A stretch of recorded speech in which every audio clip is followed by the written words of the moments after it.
Hello, boys and girls. Welcome back to the Chelsea Godfather channel. It's your Chelsea Godfather reporting back to duty. Welcome to a new month, a new PSR compliance year, and what that means is we're free to spend again. Guys, it's just hilarious.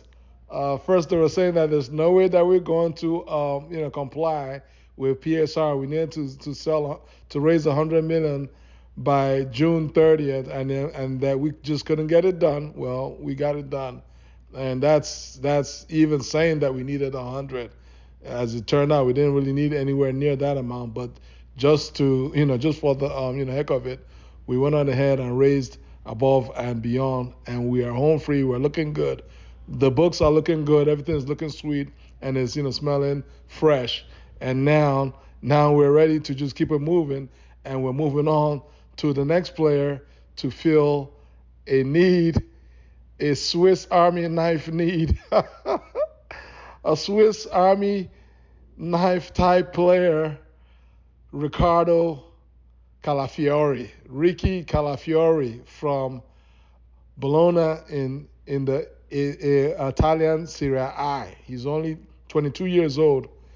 He's a left back. He's a center back, and he can also play a little bit in midfield. Hence the phrase Swiss Army knife. Those knives where it has about 20 different kind of knives and it can just do everything. Those are the kind of players that Enzo Maresca is sort of looking for to properly implement his idea of football. And who is Riccardo Calafiore? As I mentioned, he's only 22 years old. He just turned 22, roughly about a month and a half ago in May, and so he's very young. He's 6 feet 2. He's product of Roma, right? He came up through Roma's youth team. He was in Roma's youth team for around 10 years. I believe he may have made it through, maybe played a handful of games for Roma's first team.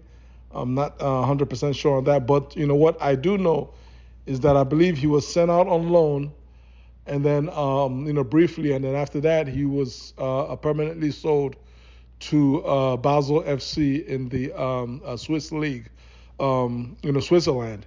He played there for a year and did well enough that Thiago Motta, who's currently the manager at Bologna, done a fantastic job at Bologna, which I believe they are qualified for Champions League. Or guys, I'm sorry, I haven't watched a lot of Serie A, but I know they definitely qualified for Europe, and I believe they most likely finished top four. And needless to say, but Fiore played a massive role in his club, doing very well this season. And as you can imagine, a lot of clubs are after his services. However, before this summer, the number one club that was really wanted him really bad is Juventus, right? Juventus wanted the player, and the player wanted Juventus. I believe that it appears that they had reached an agreement on personal terms. However, the way I believe that Juventus went about getting this deal done sort of rubbed Bologna the wrong way, right? They were basically robbed the wrong way. They felt like you kind of went a little bit under the table to try and get this deal done. and so his club kind of been dragging their feet. In the meantime, in the meantime, uh, Calafiori went out to the Euros, played for Italy. Italy did well. I won't say that they did well at the Euros. They had a subpar, showing at the Euros. Although they did get out of their group, barely got out of their group by managing to force a last second draw, 1-1 draw against Croatia. That got them out. But then in the next round, the round of 16, his country was bundled out of that round of 16, 2-0 loss against Switzerland, and so obviously the player is basically a free man, and now free in the sense of no more on football. He's ready to get on with his vacation, and so that's why clubs are beginning to make a move, and as I mentioned, Bologna was not happy with how Juventus moved and trying to sneak this deal across the finish line before anybody could at least before his club could try and get the best deal that's possible. So they managed to drag the deal, and as it turns out, there's two other clubs from England that have shown an interest, and of course one of the clubs is Chelsea FC, and the other club is Arsenal.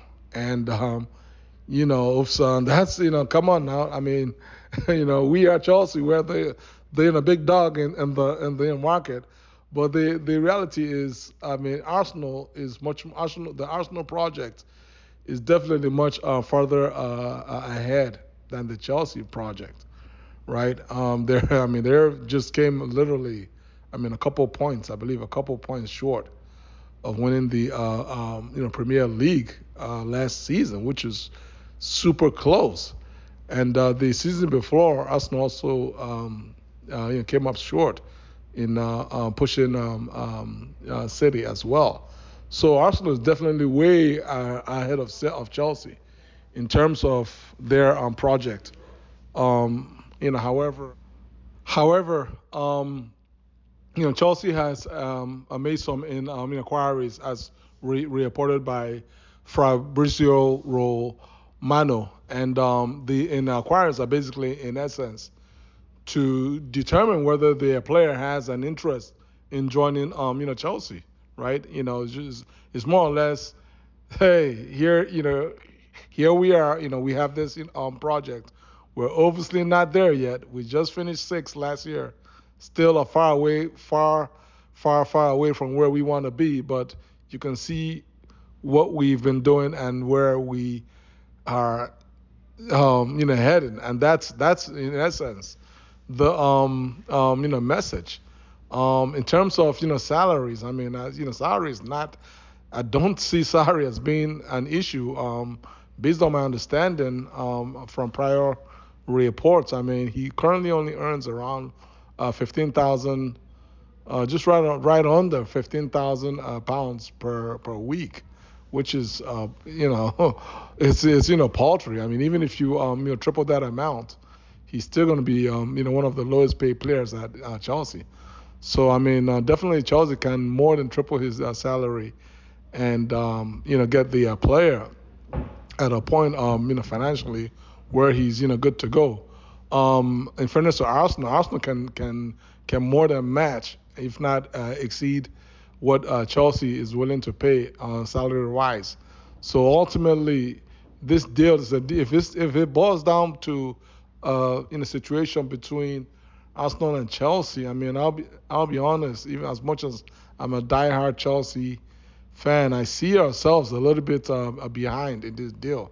How we're able to manage to convince this player to pick us over Arsenal is anybody's guess. But then again, we're able to convince Modric to join us as opposed to Arsenal. And based on what Shakhtar's owner had mentioned, He said that we literally offered pretty much just about the exact same package to the player and to the club, and it's just that the club felt that our package was slightly more achievable than Arsenal's package, and that was enough to tip the scales towards our own favor.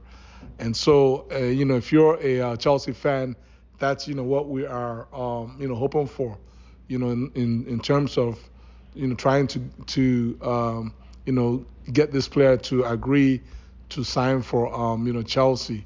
Obviously, it's a long way away. I mean, this is not even any kind of move made yet. This is more or less knocking on the door, early days, to see if there even is any possibility of a deal being done.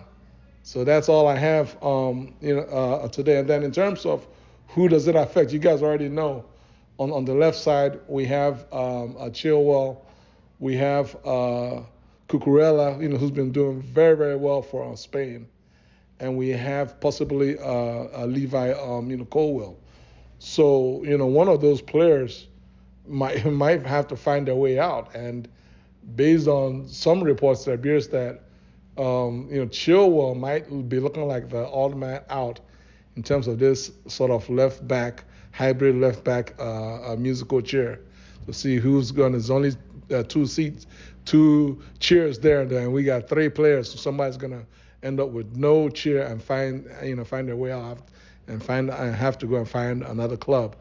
Guys, how do you feel about today's news? Please like this video, share this video, and subscribe to my channel. Take care. God bless you guys. Peace.